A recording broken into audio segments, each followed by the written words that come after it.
Thank you very much for that kind introduction. Thank you. It reminded me of that race. It reminded me of that race from a couple years ago when I came to CPAC to speak in January or February of that year. And I remember after getting elected, and let me tell you, it's pretty impressive when you get to Washington, you go into these meetings, you start looking around the room and you see so-and-so, they were on Meet the Press, look at so-and-so, he ran for president, look at so-and-so, it's pretty amazing. And you start wondering yourself, man, how did I get here? And about 6 months later, you look around the same room and you say, man, how did they get here?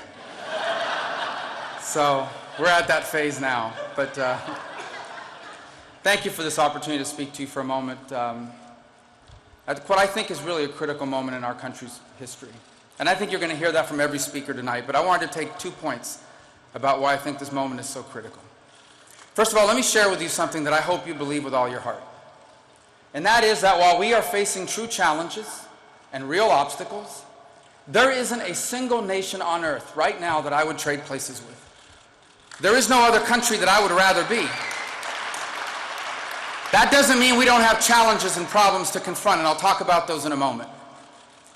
But I am convinced that despite the bad leadership that we're getting today, we are literally on the verge, if we make a few right decisions, of a new American century. And I know that at CPAC it draws a lot of younger voters, a lot of younger Americans, and I want you to believe that that's possible because it truly is. The opportunities of this new century are extraordinary, and they make possible for America its best moment ever.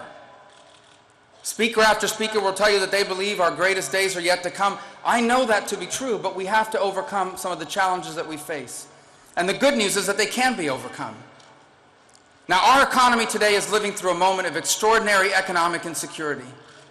This is happening as much as anything else because the global economy has completely transformed in our lifetime.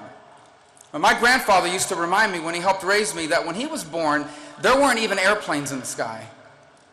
And before he turned 70, an American had walked on the moon.